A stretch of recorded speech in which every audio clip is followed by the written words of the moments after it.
Marketing danas svi koriste, ali malo koga zaista razume, jer marketing nije ni reklama, marketing nije ni objava. Marketing je način razmišljanja, filozofija odlučivanja. Srbija danas nema problema sa reklamom. Srbija ima problema sa odsustvom marketinške misli. U ovoj epizodi ne govorimo o oglašavanju, govorimo o marketingu, kakav je nekad bio i kakav mora ponovo da postane. Ovo je Agrarian podcast, a ja sam Živa Žebeljan.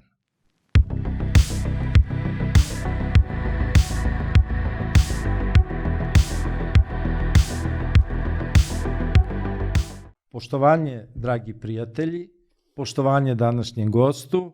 Današnji gost je Jozef Lončar, marketinški stručnjak i kod nas u podcastu je već treći put.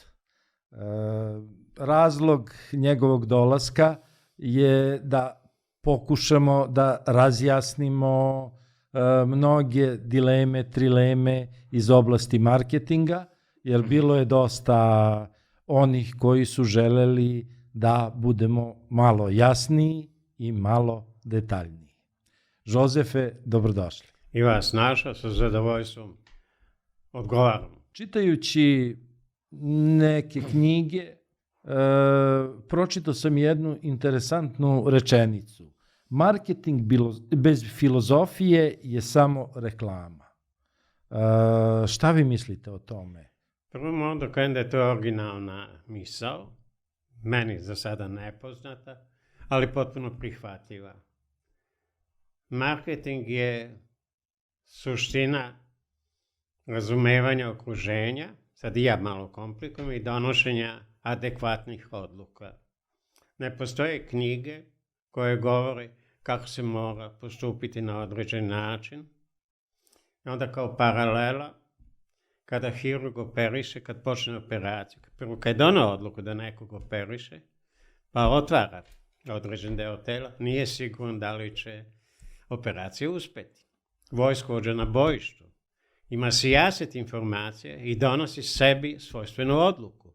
Po tome su poznate vojskovođe i drugi gubitnici koji su isto primjenjivali isto znanje, ali nisu imali istu logiku ili moć rasuđivanja i hrabrosti za donošenje određenih odluka.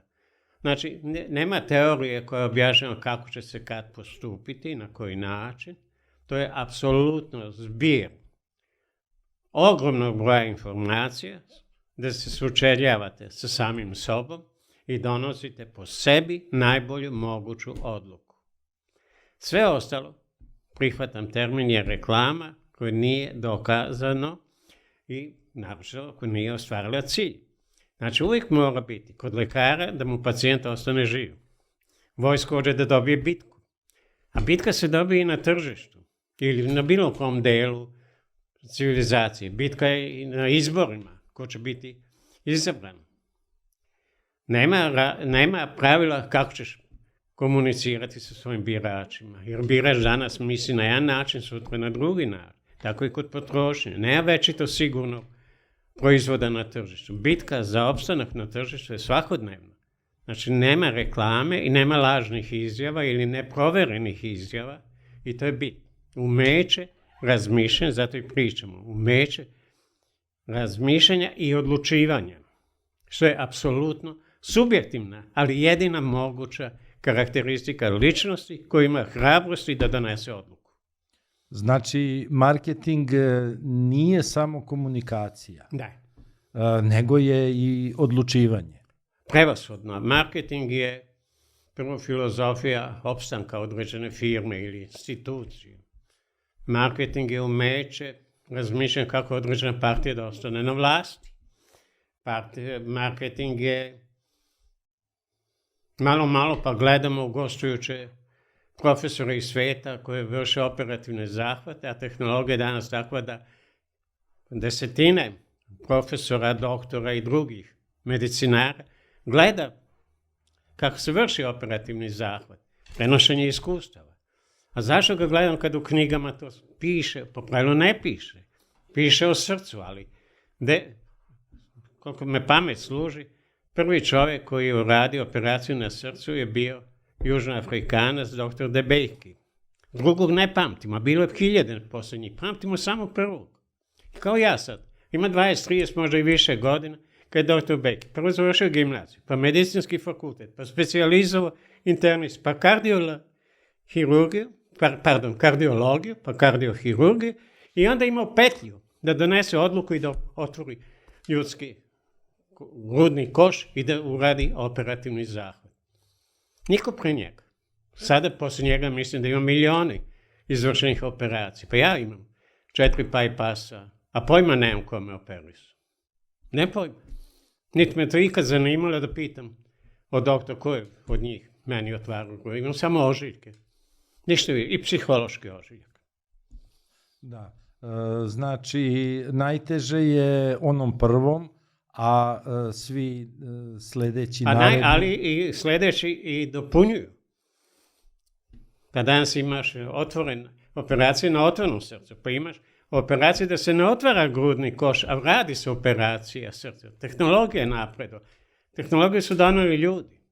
Hrabri ljudi koji su doneli. I onda go vidimo od profesora koji pokazuje kako se naočima koje su lupe ili ruke koje ga fantastično služe, objašnjava kolegama oko stola pacijenta šta radi, kako radi i zašto radi. Nema razlike u životu bilo koje grane postojanja. Od privrede, usluga, partije, sporta i da ne ređam. Na početku 20. veka u Americi je bila neka proizvodna faza kad su do velike ekonomske krize 29. godine, kad su samo proizvodili, a nisu razmišljali o prodaji jer je prodaja išla sama od sebi. Kod nas je izašla jedna knjiga Veština prodaje i reklama. Jeste, autor je jedan doktor prava iz vremena kada su advokati nosili zvanja doktora, što i danas u Vojvodini, pa mislim u Slavoniji običaj. Mi kažemo advokat, oni ga oslovljavaju, pa i ja to radim, u susretu sa svojim drugima, pa ga oslovljam sa doktore. To je jedan doktor bio prava, 1914. godine u Novom Sadu i to je bila za to vreme Nobelova nagrada, koji je objašnjavao upravo umeće komuniciranja, jer nema prodaje, osim kad je hleb, mleko, mada se i mleko oglašava sada, jer toliko ima proizvođača, ali hleb, so, šećer bi bilo suludo oglašavati. Ima i toga, ali to je usput. Prema tome, on je čak, to je jako sad bitno, uslovio povezanost, kako on to kaže, prodaje i reklame. Retko ćeš kupiti tebi nepoznat proizvod ili nepoznatog proizvođača ili bilo šta drugo. Nećeš glasati na izborima za nepoznatog političara. Kad ideš u bolnicu, interesuješ, bez obzira što si laik, ko će te operisati. I mnogo šta je povezano sa delom i sa umećem komuniciranja, koje je na tom nivou početkom prošlog veka bila reklamna aktivnost, kada marketing kao čak ni termin nije postojao, već je to iz njega izraslo posle oglašavanje, pa konstatacije da je reklama jednosmjerna komunikacija, pa dvosmjerna komunikacija, pa da ne ređam dalje. Ja? Do motivacijnih istraživanja koje ulazi u takozvanu analizu reakcije podsvesti. Da, ako sad odemo na neku tamo 45. godinu i po završetku rata osnovana je prva agencija u Zagrebu. Kako vi tumačite? Zbog čega u Zagrebu? Pa jednostavno iz vremena KUNK, Austro-Ugarske, Hrvatska, Slovenija su bile, kao i Vojvodina, u sastavu KUNK, gde je nemački bio uslovno rečeno službeni jezik, gde je razvijenost bilo reklamnih agencija, gde se čak beleži da je prvo savjetovanje, pa sad je reklamnih stručnjaka i Jugoslavije bilo 20. jula, ali 1929. na Sušaku, ali nemoj me pitati gde je Sušak, jer danas 99% građana Srbije nema pojma da je to naziv jednog gradića pored Rijeke ili na talijansku Fiume, koja je bila italijanska teritorija. A Sušak je bio prvi gradić do Rijeke. I tu je bilo savjetovanje reklamnih stručnjaka Jugoslavije i sveta, to je bio svetski skup 29. Jasno, nemački je bio službeni jezik. Kao kad. Da. I što sam te iznenadio malo pre, oprosti na ovoj komunikaciji, kao što je, pa i u Vojvodini, nemački bio dominantan pored mađarskog ili rumunskog, tako u takozvanoj užoj Srbiji bio dominantan francuski jezik. Što je iznenađenje za mnoge, nije bio nemački, ali francuski. I opet istorijski bi mogli da objasnimo zašto je francuski bio dominantan još od srednjeg obrazovanja. Posle osnovne škole, kad je osnovna škola bila 4 razreda, pa je bila takozvana niža gimnazija, pa velika gimnazija, tako. A posle smo od osnovne škole napravili 8-godišnju školu. Kad su srednje škole bile posle 8-godišnje škole i tada je, znači u osnovnom obrazovanju dominantan bio u Srbiji francuski jezik. To malo ko zna. A to je stvarnost.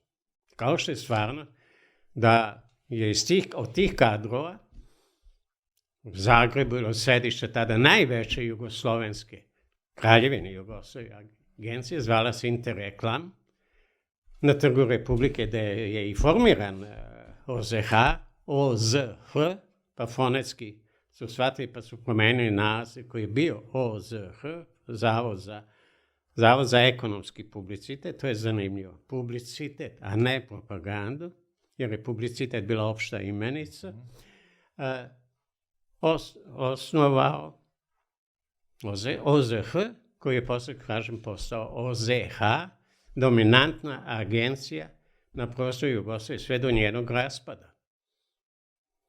Da, da li je tad posle Drugog svjetskog rata bilo osnivanja marketinških agencija i u drugim gradovima? Marketing kao pojam nastaje spletom srećnih okolnosti koja je grupa profesora sa ekonomskih fakulteta od Maribora do Skoplja pod okriljem Međunarodnog udruženja istraživača ESOMAR pod pokroviteljstvom Josipa Broza aprila ili avgusta, tu nisam siguran, ali 68. održan taj kongres, pa pod okriljem tog kongresa održan je i osnivačka skupština Jugoslovenskog udruženja za marketing, skraćeno JUMA, da bi, opet što malo ljudi to zna, na 3. kongresu održanog aprila 72. u Nišu, Tito bio zvaničan pokrovitelj kongresa JUMA. I tako marketing ulazi u opticaj i postaje poslovna filozofija koja se posle proširila na politiku, na sport, na zabavu, na turizam, sve kroz sisteme tržišnog komuniciranja, oglašavanja, prezentacija i drugih oblika tržišnog komuniciranja. Ako biste napravili paralelu između tog vremena i sada, da li je tad država i uopšte privreda imala veću naklonost ka marketingu u odnosu na sadašnje vreme? Marketingu na prostoru bivše Jugoslavije, moram to stvarno bivše Jugoslavije, počinje 60. godina, kada krajem 60. godina postaje jedan od osnovnih predmeta na ekonomskim fakultetima, dominantno, pa onda i na drugim visokoškolskim ustanovama, gde se otkrivaju tajne marketinške filozofije. Znači, prvo počinje, koliko ja pamtim, sve ostale je bilo oglašavanje, publicitet, unapređenje prodaje, marketing kao termin, a pogotovo iz marketinga izvedeno umeće i razumevanje i primjene filozofije marketinga počinje 70. godina da bi doživjelo svoj prosperitet krajem 80. i krajem prošlog veka, da bi danas imalo opadajuću funkciju i nažalost tržište se pretvorilo u tržište reklamne industrije, a marketing je skoro nestao kao pojam, umeće odlučivanja bilo koje ljudske delatnosti. Znači, od privrede, što se stalno priča, unapređenje prodaje, osvajanje kupaca, a šta je sa osvajanjem birača, šta je sa osvajanjem gledalaca, slušalaca, šta je sa osvajanjem kupaca koji kupuju ploče ili danas savremene oblike slušanja određenih muzika, bilo koje vrste. To je filozofija marketinga. Ona je danas, kad je svet u pitanju, visoko rastuća, jer direktno istraživanjem takozvanih motivacija ili industrije podsvesti, kako je Vance Packard u čuvenoj knjizi napisao, Holanđanin 70. godina, industrija svesti, pod nasu podsvesni ubeđivači, doživjelo i danas u svetu je marketing. Dobio sam danas podatak da je tržište SAD-a u prošloj godini bilo teško oko 500 milijardi američkih dolara. To je ozbiljna industrija. U Srbiji danas je nažalost dominacija reklamnih aktivnosti, adekvatno profilu ljudi koji se bave tržištem, priučenih ljudi, neodgovornih ljudi, jer zloupotrebljavaju neznanje kupaca. To je ironija, jer kupci znaju manje od njih.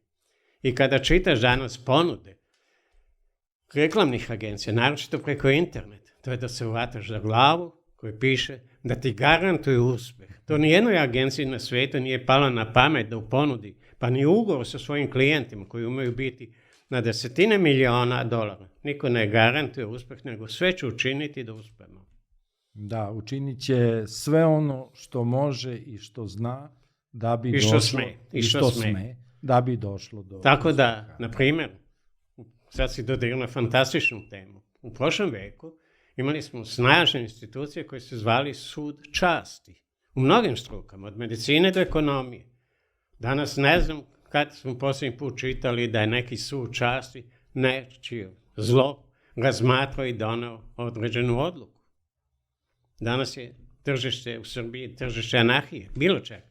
Od privatnih lekara koji trče od 12 i onda napuste radno mesto u bolnici da radi, a ne bi verovatno to radio, može i bi, da ima pristojnu platu, pa do drugih stručnjaka koji moraju da rade dopunske aktivnosti da bi oni i porodice opstali ili ispunili određene želje.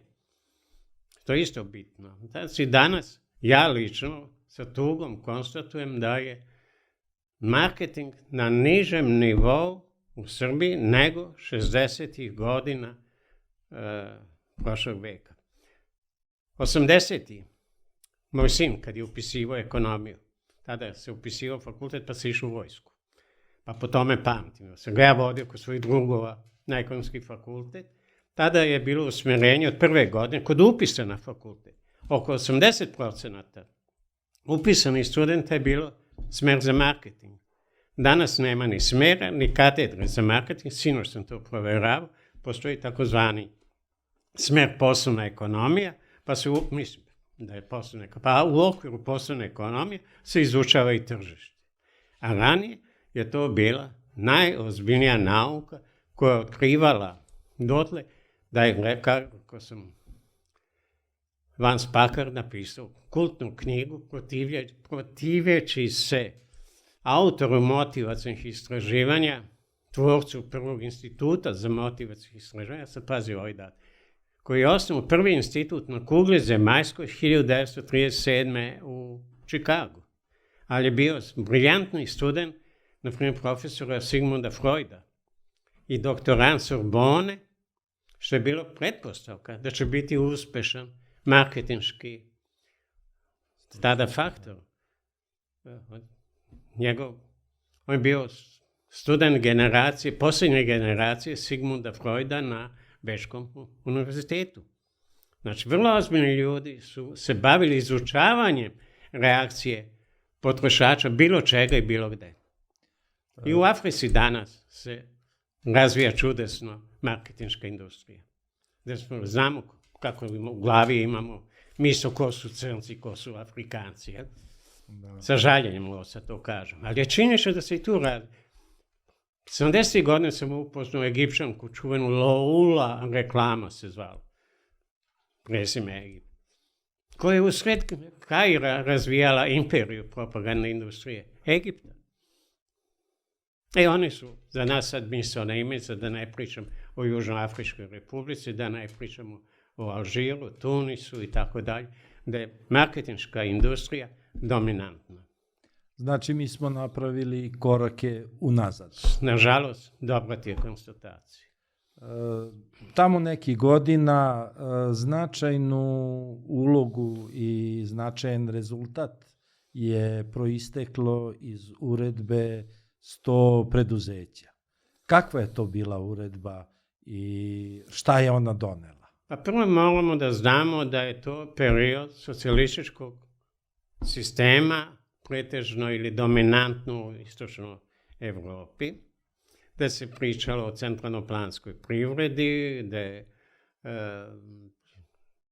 razvoj je bio definisan dugoročnim programom razvoja države i tako dalje. Neko mudar u vladi Federativne narodne republike Jugoslavije doneo je autor je ideje koju je vlada tada, vlada tako se zvala, nije bio SIV, nego vlada, mudro shvatila i donela uredbu koja nije bila objavljena u službenom listu kao zvaničan zakon, nego u službenom uredbe se nikad ne objavljuju u bilo kakvim službenim glasnicima, već u tišini je neko shvatio i doneo odluku da u 100 izabranih preduzeća, od Jesenice do koji je donji grad u Makedoniji, Ajdakan do Ohrida, ili Tetova, se izaberu 100 preduzeća, naprednih, razvijenih, koji su imali obavezu da osnuju 3 službe. Jedna je bila za ekonomsku propagandu i publicitet, druga je bila za istraživanje tržišta. Ta stavka dan danas ne postoji u kontnom planu nekadašnje službe društvenog knjigovodstva, danas ne znam šta je zamena za to. I treće je bilo za umeće organizovanja nastupa na sajmovima i specijalizovanim privrednim izložbama. Na osnovu te mudre odluke 58. nastaje prvo udruženje koje se zvalo Društvo propagandista Hrvatske, da bi pre 3 dana, odnosno sad zbog 23. ovog meseca u Beogradu bila obeležena 65 godina od osnivanja Udruženja ekonomskih propagandista Srbije. Tako dolazi da Josip Broz bude pokrovitelj, rekao sam, ESOMAR-a, Međunarodnog udruženja istraživača. Kad se kaže istraživača, misli se na tržište, a ne na nešto drugo. Da bi ušlo u nastavne programe, da bi oni bili nosioci razvoja, da bi prvo Jugoslovensko savjetovanje ekonomskih propagandista bilo održano u februaru 1960. u Zagrebu uz prisustvo najvećih organa vlasti, ali bez publiciteta u sredstvima informisanja. Jer se nismo smeli zamerati od Berlina, istočnog, gdje je bilo sedište istočne Nemačke, koja nas nije priznavala upravo zbog takvih mera za socijalističku državu, što je ozbiljno upozorenje u našu korist koliko smo bili napredni u tom takozvanom socijalističkom bloku, do Moskve, da ne pričamo Pekinga, da nismo uopšte bili u ljubavi sa Kinezima. U vreme Mao Tse-tunga i Ču En-laja Jugoslavija nije imala dobre odnose sa Kinom. To isto malo ko zna. I ti mrdaš glavu. Izvinim. Sada smo jako dobri sa Kinom. Oni su nam glavni partneri. Da. Put svile. Yes. I 7 milijardi navodno kredita koje ne možemo da vratimo. Ali euro, odnosno dolara. Pardon. Da, u dolarima. U dolarima. Da. Oni nam grade sada most preko Save. Oni su osvojili deo istočne Srbije. Majdanpek, Bor, Zaječar, to je njihova teritorija. Da. I verovatno i kreditna garancija da će dug biti vraćen. Verovatno. Najverovatnije. Verovatno. Sad da se vratimo na marketing. Znači, početak marketinga na prostoru bivše Jugoslavije, prvo razvoj ekonomske propagande, publiciteta koji je prerastao takozvani PR, industrija odnosa sa javnosti, da bi 60. godina počeo da se izučava marketing kao naučna oblast, kao smer na ekonomskim fakultetima i kasnije, koliko pamtim, prvi izlet mimo ekonomskih fakulteta je bio Fakultet organizacijskih nauka u Beogradu, tako po skraćenici poznat FON. Tako da marketing ozbiljno su mladi prihvatili kao nauku i zdušno izučavali. Ali su sada dominantno penzioneri.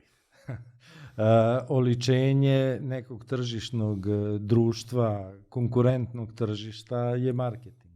Trebalo bi da bude, jer marketing nije zamjenica za oglašavanje, ne daj Bože za reklamu kao izraz i termin koji je danas, nažalost, dominantan. Marketing je i filozofija poslovne politike bilo kog subjekta, izvedeno iz poslovne politike, mogli bismo da pričamo šta sve tu spada od politike prodaje, politike financijske, politike razvoja, pa do ko će pobediti i vladati kroz politički život određenom teritoriju, što sad doživljavamo. Da. Marketinške agencije su bile nosioci, jedan od nosioca razvoja marketinga i prakse. Kakva je bila situacija tad, a kakva je sad? Primjer radi, 70. godina na prostoru Jugoslavije fantastičan razvoj i zamajac je bio studio za marketing Delo iz Ljubljane, potom Zagrebačke agencije OZH i Vjesnik, kao Vjesnik agencije za marketing, novinsko-izdavačkog preduzeća Vjesnik. Počinje dominacija u Srbiji koju su nosili Idea Plus, Partner Research i Marplan. U Sloveniji danas imamo vidno razvijeno tržište marketinške filozofije i umeća njene primjene, namjerno biram taj pojam. U Hrvatskoj veoma razvijeno, u Srbiji nikad gore i nikad nazadnije. Danas tržištem Srbije vladaju reklameri. Šta je uticalo da na tom, da kažem, zapadu bivše Jugoslavije napreduje marketing i napreduju agencije, a ovde kod nas to zamire? Pa sad ću opet napraviti jednu jeres. Prema neslužbenim podacima, marketingom pod navodnicima u Srbiji se bavi preko 50.000 pojedinaca. To je bitka za goli život.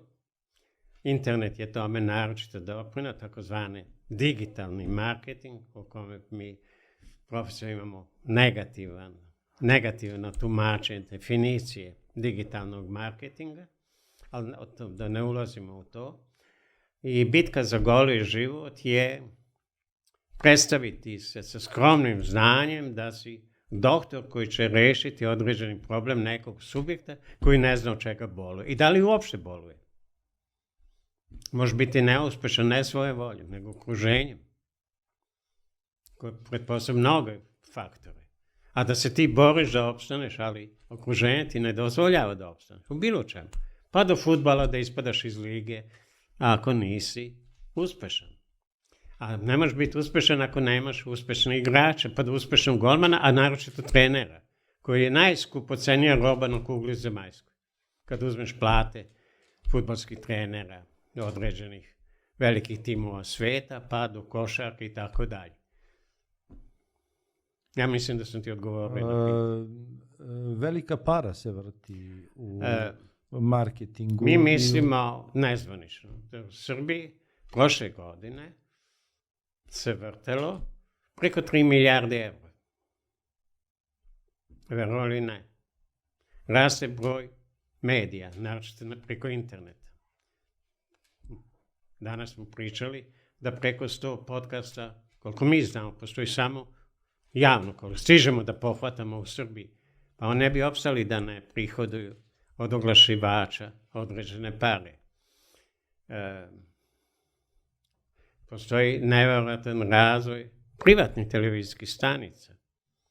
Kao nonsens koji su neki gledalci, pomni istraživači shvatili, pa postoji pitanje kako je moguće da, na primjer, na televiziji Informer nema jedne takozvane reklamne poruke. A nema opstanka medija ako bar 50% ne ostvaruje prihode od takozvanih marketinških usluga. Od prodaje sekunde, minuta, prostora, štampi i tako dalje. Okruženje je učinilo da ti ljudi veoma skromnog znanja imaju jednu petlju koja se zove hrabrost i bitka za opstanak sebe i eventualno svoje porodice i okruženja i uvijek nađe klijenta od koga zna više. I inače rekla da nije tako, da klijenti imaju razvijene marketinške funkcije, ne odelenja, ne sektor, nego funkcije, takvi ne bi mogli da opstanu jer bi tržište odbilo njihove usluge kao nedorasle njihovim problemima ili očekivanjima ili željama ili zahtevima. Sve je to moguće. Marketing je najmanje oglašavanje. Marketing je umeće rukovođenja i opstanka na tržištu. Bilo čega.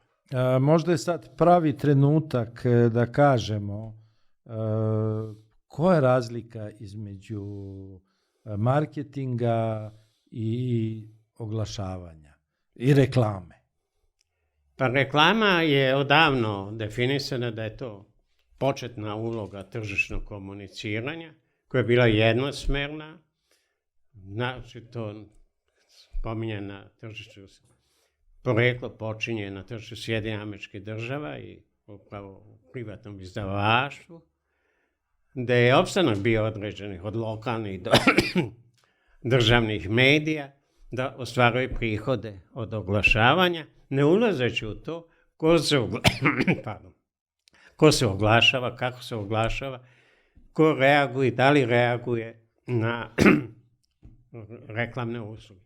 Ali početak marketinga leži u industriji reklame, kao što postoji jedna knjiga koja je bila uzbudljiva početkom 60. godina, Reklamokratija.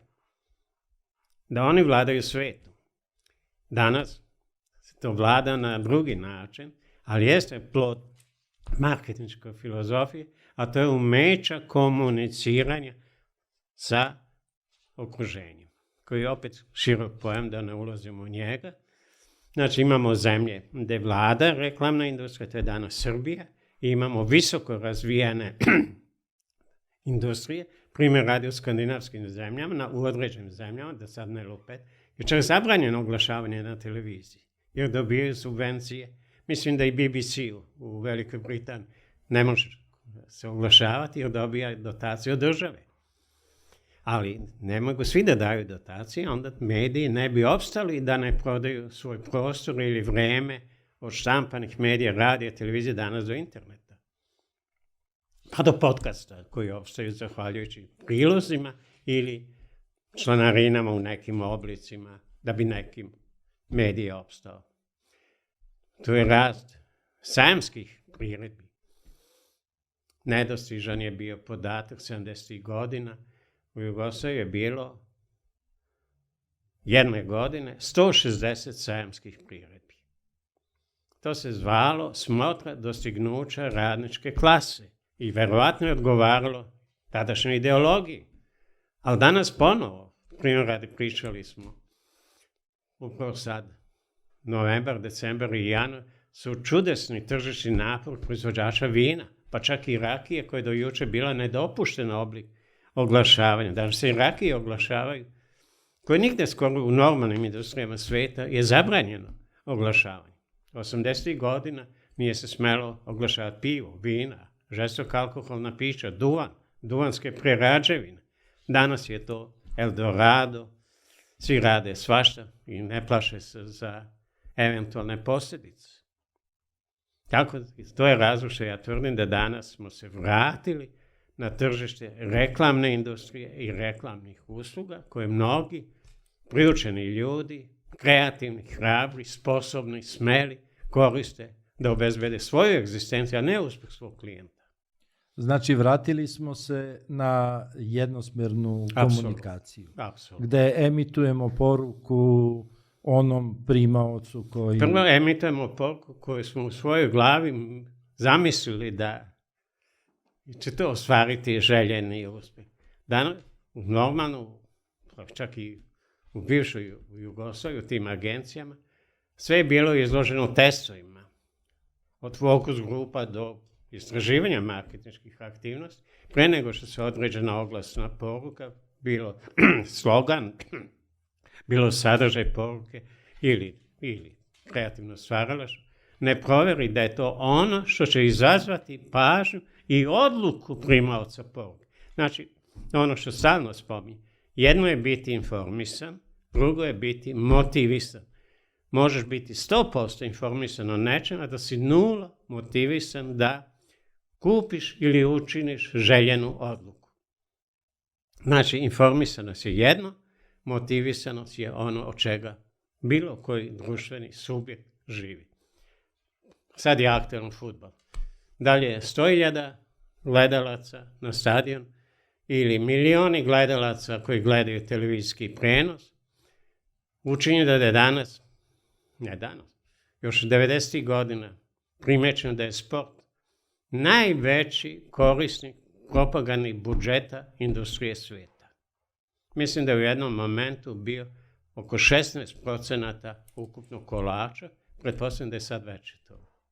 Da su pobedili i štampu, i radio, i medije druge, da je dominantno danas komunikacija sporta sa takozvanim pristalicama, navijačima, publikom na terenu ili publikom pored TV ekrana.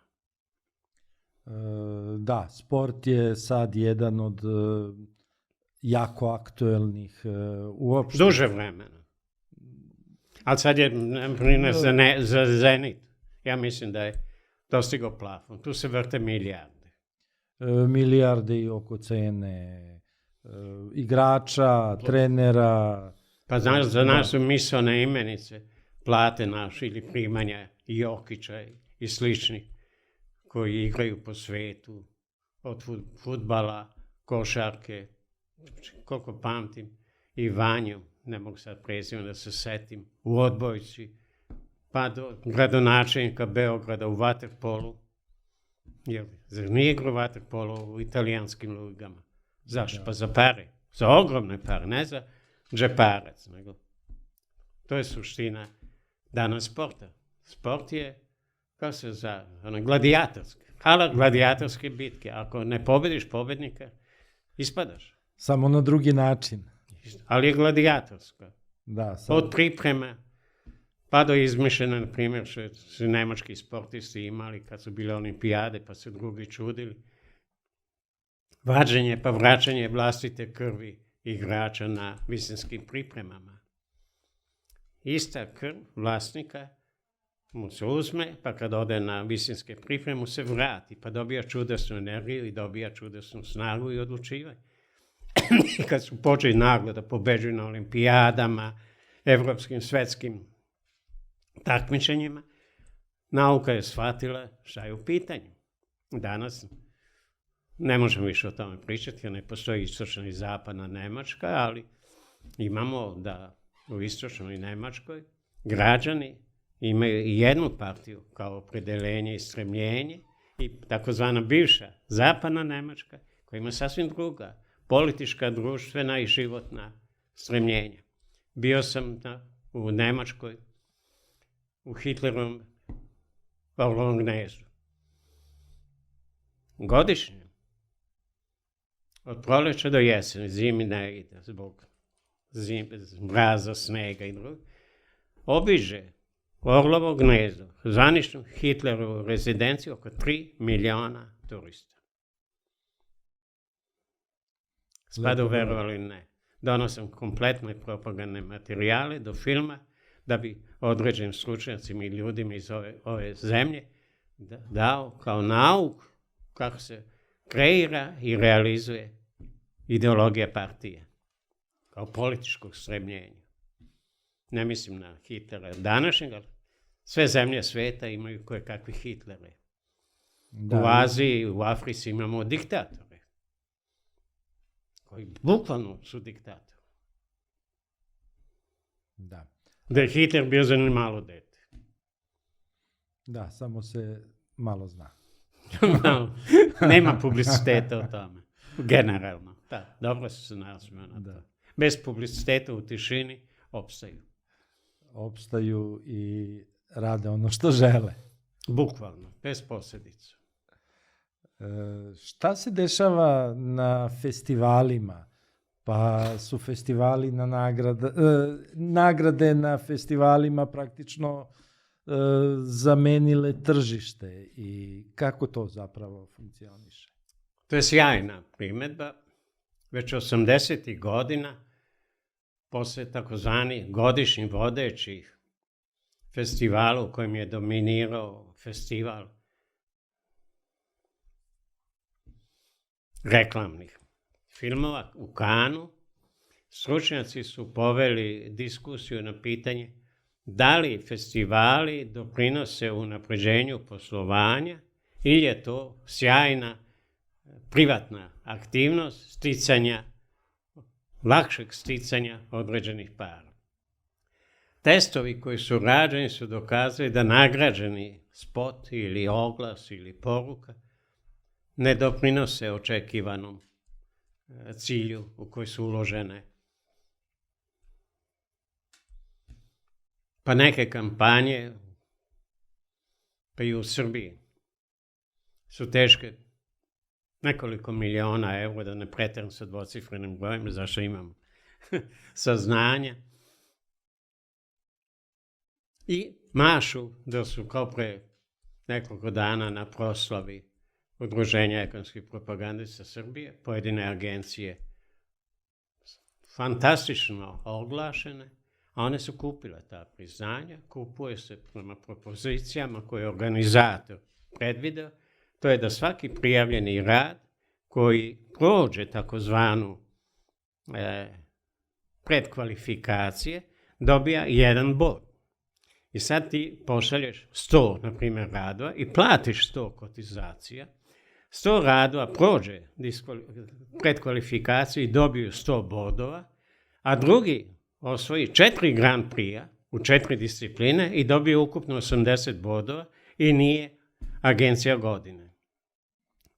Od toga imaju vajde prvo organizator i drugo agencija koja to maše klijentima da su sposobni i kvalifikovani da reše određeni problem klijenta, što je najčešće daleko od istine. Jedan od primjera je na tim festivalima po pravilu ne učestvuju ozbiljni poslovni ljudi. Dođe kao turistička smotra da pošalju svoje ljude, ali predsjednik kompanije eventualno dođe na koktel koji je visoko stilski u vodećim hotelima ili odmaralištima svijeta, od Kana, San Rema pa do Los Angelesa, i tu vidiš predsjednika kompanije ili članove odbora i nikad više i nikog više. Ali vidiš ljude iz marketinga pod kojima spada i takozvane službe oglašavanja. Znači, to je trgovina. Znači, trgovina na festivalima je uništila tržište. Na neki način da, jer kupuješ priznanje. To nisu profesionalne priznanje, ne se zovu profesionalno priznanje, ali to je kupljeno priznanje, nije osvojeno. Naprimjer, na prostoru bivše Jugoslavije, tu i tamo osvajali su se visoka profesionalna priznanja na festivalu tržišnih komunikacija u Portorodu. Danas ne vjerujem više da postoji ta suptilna svijest ili samokontrola članova žirija da stvarno biraju najefikasnije. Ne najlepše, ne najzvučnije, ne naj, nego po određenim kriterijima koji danas generalno ne postoje. Primjera, televizijski spot ima minimum 5 kriterijuma po kojim se ocenjuje jedan spot. Danas je odluka da li se sviđa članovima žirija ili ne. To je subjektivno. Najčešće zna se šta će žirije odlučiti. Jer su članovi žirija opet, pa najčešće predstavnici agencije. Ne oglašivača, ne nekih institucija, ne fakulteta, ne visoko obrazovnih ustanova. To je trgovina. Zašto nemamo više stručnjaka za marketing? Zašto po fakultetima nema marketinškog usmerenja?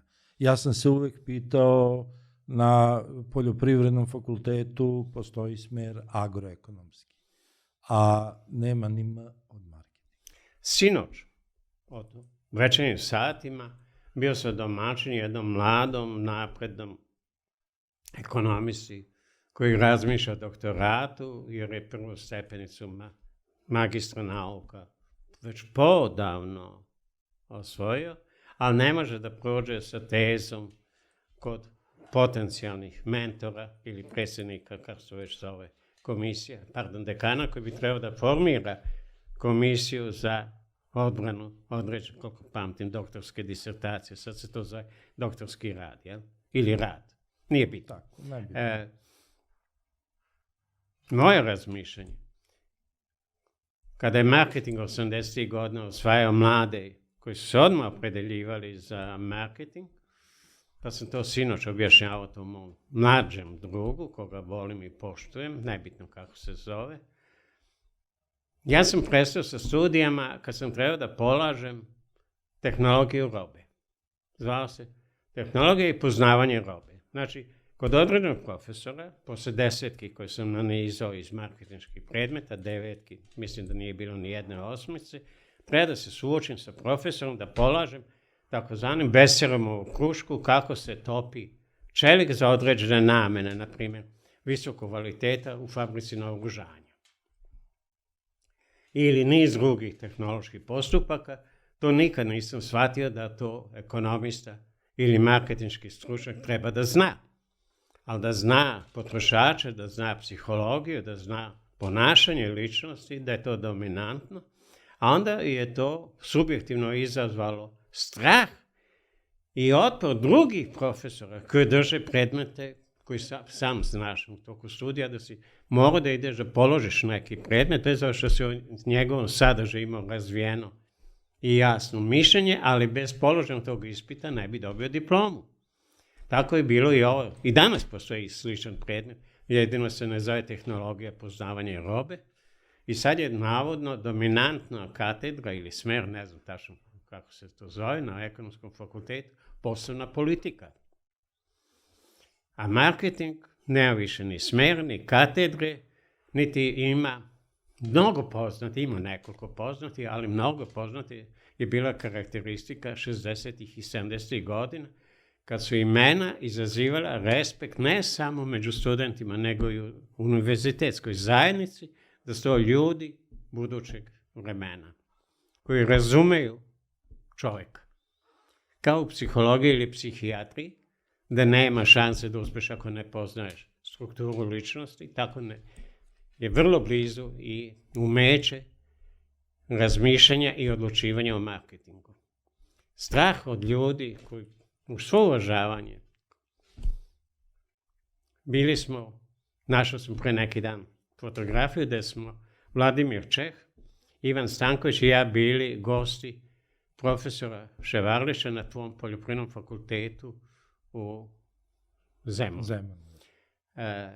Od predviđena 3 puta 40 minuta rastali smo se posle punih 5 časova, kada u punom amfiteatru, nije bilo amfiteatru nego sala, niko nije napustio salu, šokirane šta nas trojica pričamo.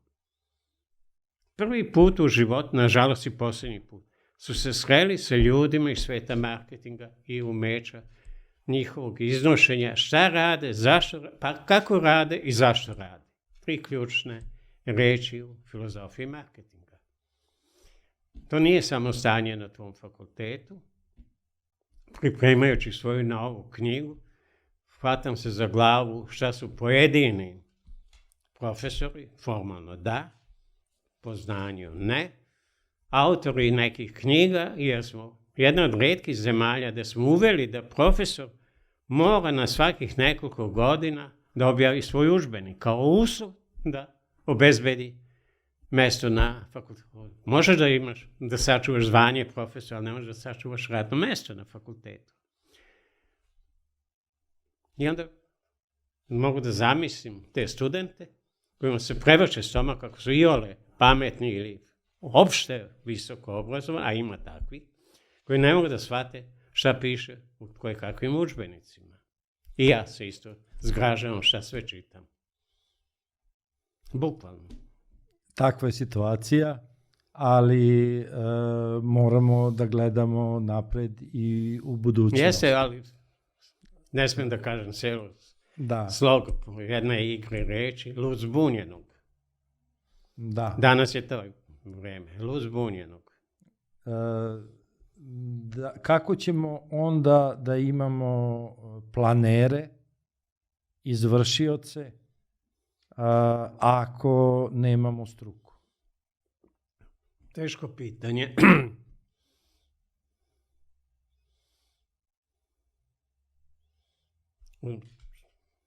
Tim svojim naporima u rukopisu na nove knjizi citiram jednog od vrlo uglednih profesora koji je postavio dilemu i objasnio da li je marketing nauka ili ne. Sam čin da je se borio da objasni da je marketing nauka zbog interdisciplinarnosti je dostojan pažnje da kaže gde smo sa filozofijom marketinga. I uspio da dokaže da je marketing ekonomska nauka. Šta bi drugi pomisli da su isto to pročitali kao ja, o tom potom. Ne garantujem da bi to bilo opšti zaključak. Svedoci smo da postoje konkursi. Svedoci smo da postoji puno marketinških agencija koje učestvuju na tim konkursima, ali i puno agencija gde je vlasnik jedan čovek. Da li je to moralno? O tom potom da li je moralno, uvijek su dva krivca, ponuđač i korisnik usluge. Prema jednom nezvaničnom podatku APR-a, koji je sito i rešeto jednog tržišta, registrovano je preko 10.000 subjekata koji su upisali u šifre delatnosti koje je agencija za marketing. Dominantan broj agencija je bez jednog zaposlenog, potom je jedan zaposlen, najmanji broj subjekata je sa 10-ak i više zaposlenih i to odgovara, ja mislim da je moguće odgovor na tvoje pitanje. Znači, jedna funkcija zavisi uvijek od minimum 2 činioca, ponuđača i onog ko prihvata određenu ponudu. A da su oba na istom nivou ili da je ponuđač za jednu jotu obrazovani ili zamišljeno obrazovani nego onaj kupac koji načinu donošenja odluke do prihvatanju ponude pokušava sebe da verifikuje da je poznavalac određenih kretanja, a nije on. To je čin samoubistva. Da, problemi u marketingu i uopšte su jednaki. Široko. Slične su u fantastičnom broju delatnosti. Da. Do advokata. Da. Svuda postoje, slobodno možemo da kažemo, manipulacije. Nije to manipulacije, to su zloupotrebe. Neznanja korisnika usluge, koji ne može da identifikuje ponuđača. Bilo u medicini, bilo u sudstvu, u tržištu advokata, specijalista u medicini, sportista u bilo kojem sportu, mislim da su jednaka pravila, samo svak radi svoju funkciju, Da. a odlučuje potrošač. Znači, Izvini, jedan od čuvenih svetskih osnivača vodećih agencija za reklamu u Sjedinjenim Američkim Državama je napisao i objavio: sve su žene budale osim moje majke, ona kad donese odluku, to je prava odluka. I to je ušlo u knjige kao jedno od pravila tržišnih aspekata. Reakcije potrošača su individualne i moraš ih uvažavati jer nećeš uspjeti da plasiraš svoj proizvod, uslugu, ideologiju ili bilo šta treće. Može li marketing biti primenjen u raznim oblastima? Apsolutno. Pa i u, recimo, poljoprivredi. Apsolutno. Marketing je poznat, marketing u poljoprivredi, počev od izučavanja kulture potrošača, tržišta, da bi znao koju biljku ili koji proizvod da planiraš, kratkoročno, srednjoročno, dugoročno, od kojeg će zavisiti tvoja egzistencija. Do toga da u poljoprivredi itekako je pojam stvaranje svoje takozvane robne marke ili usluga, da je onda tvoj proizvod N% ili puta veći od drugih. I da imaš tržište koje veruje u tebe. Znači, biti jeftiniji od konkurenta nije pravilo. Apsolutno nije. I koliko tvrdi da je to element tržišne utakmice, taj ne zna šta su reakcije potrošača. Imamo Bambi plazmu 70. godina i pokušaj imitatora, uglednih proizvođača keksa, da ih ne imenujem, u Srbiji 2, koji su pokušali da plagiraju. Tehnološki apsolutno da.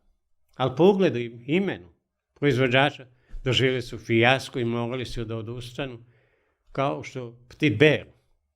Tada u Jugoslaviji među 29 proizvođača konditorskih proizvoda 16 je proizvodilo Petit Bear. Broj 1 je bio Crash, pa puno praznih mjesta, pa sljedeći. A tehnološki, kada izučavaš strukturu proizvoda, apsolutno isto. Znači, na slijepo ne bi identifikovao razliku između Crasha, lupetam sada, i Vika Vrša. Ali u slici potrošača, pa i trgovaca kao bitnog elementa između proizvođača i potrošača, itekako postoje razlike. Direktor do juče, jer su sad promjene, BMW je jednom intervju izjavio da je u ceni prodaje vozila BMW 30% rad i materijal, 70% je ugled i prestiž robne marke.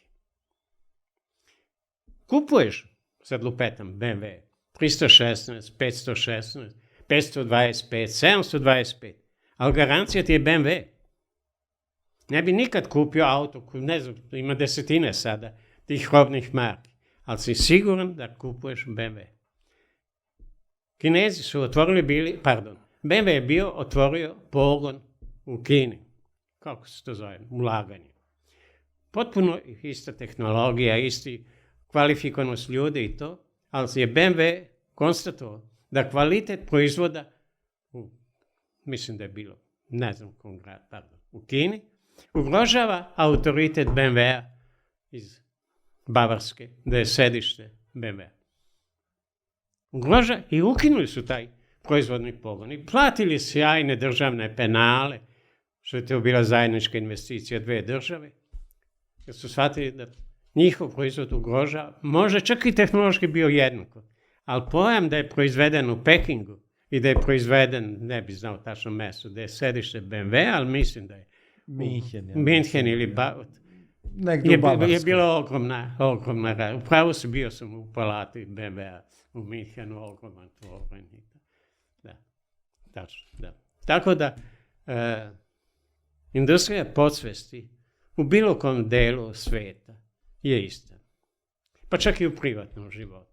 Imaš visokog muškarca i relativno nisku ženu. Retko kad ima, ali to postoje kao novinarska vest, visoku ženu i niskog muškarca. Razmisli o tome. Primjer radi. Da.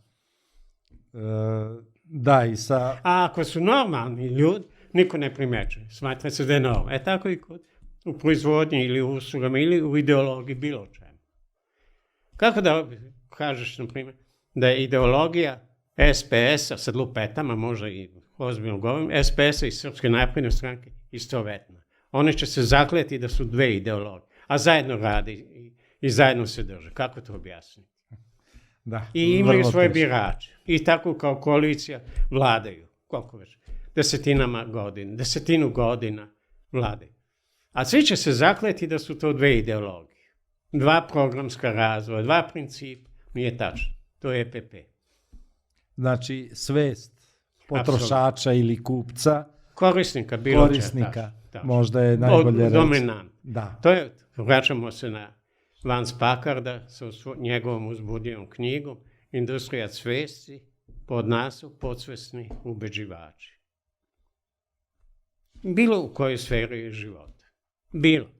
Ti da tvrdiš, valjda se razumeš da nećeš da kupiš nešto skuplje, a nuditi se jeftinije, bledo ćeš ga pogledati, znaš zašto si kupio neki proizvod ili koristio neku uslugu koju si skuplje platio od drugih, jer imaš razvijenu svest i odgovornost prema svom novcu. Nekad je bilo, kupi dobro odelo, englesko mislim da je bilo, kupi dobro odelo jer nećeš imati para za 2 odela. Ili nisam bogat da kupujem jeftino. Da, primjer radi, tačno, da. To bi otprilike bio i odgovor. Kao ono što smo rekli, sve su žene, da ne ponavljam, osim moje majke. Da. Evo već dosta dugo... Izvini, ali u prošloj emisiji si postavio pitanje razlike između potrošača i kupca. Kad smo objašnjavali ulogu mame i tate ili babe i dede na životne odluke porodice ako žive zajedno. Da. Da je to. Pa evo i primjer iz poljoprivrede. Potrošač je krava, a kupac je njen vlasnik. A do? Možemo i tako. Možemo, ali isto tako, ja sam volio obično da se šalim pa da pitam ljude u kojoj državi na svijetu raste najbolji badem, lešnik ili kakaovac. I svi me bledo pogledaju pa biraju Južnu Ameriku, Afriku i to. Ja kažem Švajcarska. Oni svi kažu idiote. Kaže kako si došao do toga? Pa ja kažem koja je čokolada najbolja na svijetu. Da. Tako bar se ljudi ponašaju. I danas mnogi misle da je Švajcarska pa Belgija ko nema jedan boži stablo lešnika, kamoli nešto drugo. Dve pojam industrije oblika potrošnje čokolade ili kakaovce, kako se već zove, i proizvoda od kakao. Pa imaš čokoladu od 100%, pa 70%, pa sve niže i niže. A onda ti je tako upakano da ti je ova jeftinija, ova skuplje, pa sam sebe pitaš zašto je ova čokolada ili bombonjera toliko skuplja od druge. Masa ljudi neće umeti da odgovori. A odgovor je jednostavan. Nekad je Crash bombonjera bio pojam. Da te podsjetim, tebi gledalci. Crash bombonjera, opera, crvena. Pa nosa kad se ide u goste, kad se ide bilo gde, kao 100 grama kafe, kako se zvao nekada, centru, C market, C kafa. Je bilo pojam. Pa kad ideš negde se nosi od 200 grama ili 100 grama kafe. Da. Flašu pića i bombonjeru. Onda bombonjera ide u krug. Pa kad ide, ti je dobiš, a ne ide. Kad ideš u gostu negde, pa onda se dešava da se krug da se vrati. zatvori. Nima šala, ali ima i istinu tamo. Da. Jozefe, da li imate neku poruku za naše kupce, marketingaše na kraju ove naše priče? Današnje priče. Razumeo sam pitanje.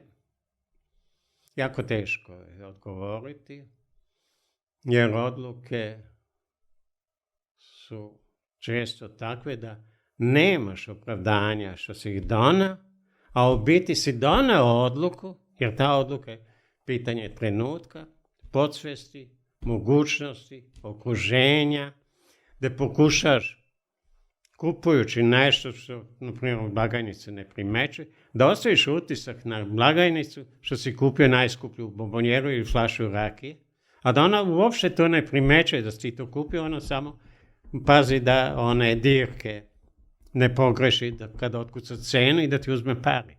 U nizu životnih sfera, do primjer radi izbora, da se smejemo ljudima koji, kako protivnici kažu, za 2 sendviča, 2 crvene i slično idu na mitinge ili zborove i putuju. Ja mislim da je to velika zabluda u zaključivanju. Jedan ili dvoje koji to prihvate su penzioneri koji nam rešavaju sudbinu, ali nema druge, koji imaju 20-30 hiljada ili tu nešto, ispod 50 hiljada, koji takozvani životni mnogih penzionera. Tog dana oni ne kuvaju, ne troše struju, ne troše grejanje, ne troše mnogo šta. I za njih je to kuća velika i onaj koji je smislio putujuće